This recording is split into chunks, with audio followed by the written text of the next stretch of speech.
குமரி மாவட்டம் தாளக்குடி அரசு நெல் கொள்முதல் நிலையத்தில் போதிய இடமில்லாமல் சாலையில் நெல்மணிகள் கொட்டப்படும் நிலையில் மழையில் நனைந்து அவை சேதமடைவதை தடுக்க உலர் நிலையம் அமைத்து தர விவசாயிகள் கோரிக்கை வைத்துள்ளனர். இது தொடர்பான விவரங்களோடு இணைகிறார் நமது செய்தியாளர் தங்கலிங்கம். வணக்கம். மேலும் விவரம். வணக்கம் பிரியங்கா.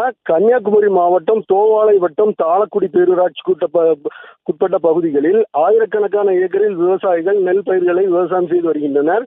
தாளக்குடி பகுதியில் அரசின் நேரடி கொள்முதல் நிலையம் செயல்பட்டு வருகிறது. இந்நிலையில் தாளக்குடி சுற்று வட்டாரங்களைச் சேர்ந்த விவசாயிகள் கன்னிப்பூ அறுவடை செய்து வருகின்றனர். அறுவடை முடிந்து நெல்மணிகளை தாளக்குடி அரசு நெல் கொள்முதல் நிலையத்திற்கு நெல் கொள்முதல் செய்ய கொண்டு வருகின்றனர். நெல் கொள்முதல் நிலையத்தில் போதிய இட வசதி இல்லாத காரணத்தினால் நெல்மணிகளை விவசாயிகள் போக்குவரத்து சாலையில் கொட்டி வைத்துள்ளனர். 17% ஈரப்பதம் இருந்தால் மட்டுமே அரசு நெல் மணிகளை கொள்முதல் செய்கிறது. அறுவடை செய்யும் போது ஈரப்பதம் 20% உள்ளதால் 17% ஈரப்பதம் குறையும் வரையில் சாலையில் கொட்டி நெல்மணிகளை உலர வைக்கின்றனர் விவசாயிகள். மழைக்காலம் என்பதால் நெல்மணிகள் மழையில் நனைந்து வீணாகும் அவல நிலை ஏற்பட்டுள்ளது. இதனால் சாலையில் கொட்டியுள்ள நெல்மணிகளை டார்பாய் போட்டு மூடி வைத்துள்ளனர்.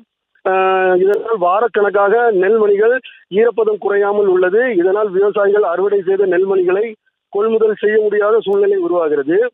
இதனால் விவசாயிகள் வாழ்வாதாரமும் பாதிக்கப்படுகின்றன. 3 மாத காலம் பயிரிட்டு உரமிட்டு விவசாயம் செய்து அறுவடை செய்த நெல்மணிகளை நெல் கொள்முதல் நிலையம் கொண்டு உடனே கொள்முதல் செய்யவும், நெல்மணிகளை பாதுகாப்பாக உலர வைக்கவும் உலர் நிலையம் அமைத்து தர விவசாயிகளின் வாழ்வாதாரத்தை அரசு பாதுகாக்க வேண்டும் என்றும் அப்பகுதி விவசாயிகள் கோரிக்கை வைத்துள்ளனர். பிரியங்கா, விவரங்களுக்கு நன்றி தங்கலிங்கம்.